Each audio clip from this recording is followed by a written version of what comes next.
آپ صلی اللہ علیہ وسلم فجر کے بعد صحابہ سے پوچھتے، اگر کسی نے خواب دیکھا ہوتا تو وہ بتلاتا میں نے یہ خواب دیکھا، تو اس کی تعبیر بتلاتے۔ اگر کسی نے ایسا خواب دیکھا ہوتا جو شیطانی تصرف ہوتا تو اسے کہہ دیتے کہ بھائی یہ تیرے خیالات ہیں، ڈر نہ، کوئی فکر کی بات نہیں ہے۔ ایک صحابی رسول تھے، ذہن میں آ گیا، عامر بن طفیل رضی اللہ تعالی عنہ، ان کے ساتھ ان کے قبیلے کے ایک بندے نے ہجرت کی تھی، مدینہ آیا، مدینہ آ کر بیمار ہو گیا، بیمار ہوا تو بیماری کی شدت کو برداشت نہ کر سکا، شدید تکلیف تھی، تو اس نے اپنی انگلیاں کاٹ دی، جب انگلیاں کاٹی خون بہا، وہ فوت ہو گیا۔ صحابہ پریشان تھے،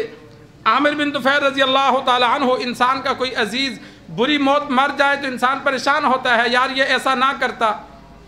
تو عامر بن طفیل رضی اللہ تعالی عنہ کہتے ہیں کہ میں نے رات کو خواب میں دیکھا کہ وہ بالکل صحیح حالت میں ہے، عمدہ لباس میں ہے، تو میں نے اس سے پوچھا اللہ تبارک و تعالیٰ نے کہ تیرے ساتھ کیا معاملہ کیا؟ اس نے کہا اللہ تبارک و تعالیٰ نے مکہ سے مدینہ ہجرت کرنے کی وجہ سے، آپ صلی اللہ علیہ وسلم کی طرف ہجرت کرنے کی وجہ سے مجھے معاف کر دیا۔ خودکشی اسی وجہ سے علماء نے لکھا ہے کبیرہ گناہ ہے، کفر نہیں ہے۔ اگر کوئی کر لیتا ہے اس کا جنازہ پڑھا جائے گا، مسلمانوں کے قبرستان میں دفن کیا جائے گا، اللہ چاہے تو معاف کر دے، اللہ چاہے تو سزا دے کر معاف کر دے، دائمی جہنمی نہیں ہے، البتہ جو جائز سمجھے تو وہ کفر ہے۔ جائز نہیں سمجھتا، ویسے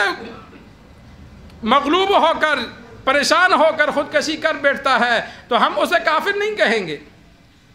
تو سرکار دو عالم صلی اللہ علیہ وسلم کو یہ خواب سنایا، صحابی فرماتے ہیں میں نے پوچھا تو نے ہاتھ پیچھے کیوں باندھے ہوئے ہیں؟ تو اس نے کہا اللہ تبارک و تعالیٰ نے فرمایا جو چیز تو نے خود ضائع کی اسے میں ٹھیک نہیں کروں گا، کہ باقی جسم معاف کر دیا، انگلیاں تو نے خود کاٹی تھیں اب یہ کٹی رہیں گی، نہ کاٹتا۔ یہی دلیل ہے، علماء نے لکھا کہ انسان کے اعضاء دوسرے کو دینا جائز نہیں ہے، جو عضو دوبارہ نہیں بنتا، آنکھ ہے، گردہ ہے، ایسی چیز جو بنتی نہیں ہے یہ دوسروں کو دینا جائز نہیں ہے، کبیرہ گناہ ہے، منع کیا گیا ہے۔ اور مرنے والا وصیت کرے کہ میری آنکھیں فلاں کو دے دینا، گردہ دے دینا، جگر دے دینا، یہ پیونکاری اسلام میں جائز نہیں ہے، اس میں کسی کا اختلاف نہیں ہے، سب کا اتفاق ہے۔ مردے کی ہڈی کو توڑنے پر اتنا گناہ ہے جتنا زندے کی ہڈی کو توڑنے پر گناہ ہے۔ یہ حدیث میں صراحتاً آیا کہ انسان قبرستان میں گڑھا کھود رہا ہے، قبر کھود رہا ہے، تو اگر کوئی ہڈیاں مردے کی نکل آتی ہیں تو ان کو توڑنا نہیں ہے، اگر وہاں قبر ہے اسے بند کر دو، لیکن اگر قبر بنانی ضروری ہے تو الگ جگہ گڑھا کھود کے ان کو اکرام کے ساتھ ہڈیوں کو دفن کرو، ان کو توڑنا، جلانا ایسا ہی گناہ ہے جس طرح زندہ انسان کو تکلیف دینے کا ہے۔ تو مردے کے جسم کا اکرام ہے، اس کو تذلیل نہیں ہے۔ تو اللہ تبارک و تعالی نے فرمایا تو نے انگلیاں خود ضائع کی لہذا میں نہیں ٹھیک کرتا۔ سرکار دو عالم صلی اللہ علیہ وسلم جس کے لیے دعا فرما دے یہ قیامت تک کا فیصلہ ہے، صحابہ کے لیے نہیں ہے، یہ فیصلہ پوری امت کے لیے ہے، صرف صحابہ کے لیے نہیں ہے، پوری امت کے لیے اللہ تبارک و تعالیٰ نے آپ صلی اللہ علیہ وسلم کو یہ اختیار دیا تھا کہ جس کے لیے نبی ہاتھ اٹھائے گا میں اللہ اس کی مراد پوری کر دوں گا، جس کے لیے معافی کی درخواست کریں گے میں اسے معاف کر دوں گا، جس کے لیے سزا کی، جس بات کے لیے آپ صلی اللہ علیہ وسلم دعا کریں گے اللہ تبارک و تعالیٰ کا وعدہ ہے میں پوری کروں گا۔ ایک عورت آئی، مرگی کی مریض تھی، آپ صلی اللہ علیہ وسلم سے عرض کی یا رسول اللہ دعا کیجئے یہ مرض چلا جائے۔ آپ صلی اللہ علیہ وسلم نے فرمایا تجھے اختیار ہے، اگر چاہتی ہے تو ابھی دعا کرتا ہوں مرض ہمیشہ کے لیے ختم ہو جائے گا، اگر چاہتی ہے تو کوئی بات نہیں ہے، مرض باقی رہنے دے، صبر کر، اللہ بدلے میں جنت عطا کرے گا۔ اس نے کہا یا رسول اللہ میں صبر کرتی ہوں لیکن بس ایک تکلیف ہے، جب مجھے دورہ پڑتا ہے تو میں اپنے کپڑے پھاڑتی ہوں، میرا سطر ننگا ہو جاتا ہے،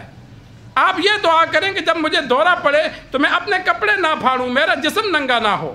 آپ صلی اللہ علیہ وسلم نے دعا فرمائی تو اس عورت کو بعد میں دورے پڑتے تھے لیکن وہ پھر کپڑوں کو، جسم کو نہیں چھیڑتی تھی۔ تو آپ صلی اللہ علیہ وسلم جس کے لیے جو دعا فرما دیں اللہ نے وعدہ کیا ہے میں اس کو وہ عطا کروں گا. تو آپ صلی اللہ علیہ وسلم نے خواب سنا کہ اس کے ہاتھوں کو اللہ نے معاف نہیں کیا. تو حدیث میں موجود ہے مظاہر حق میں آپ صلی اللہ علیہ وسلم نے دعا فرمائی اللہم ولی یدیہ فاغفر، یا اللہ اس کے ہاتھوں کو بھی معاف کر دے. جب خواب سنا تو یہ نہیں کہا کہ تو نے غلط دیکھا، جھوٹ دیکھا، اگلے جہاں کا کیا پتہ، نہیں،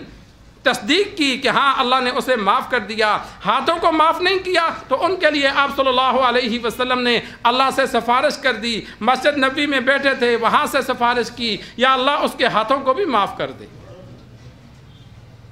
تو یہ آپ صلی اللہ علیہ وسلم صحابہ کو خوابوں کی تعبیر بتلاتے. ایک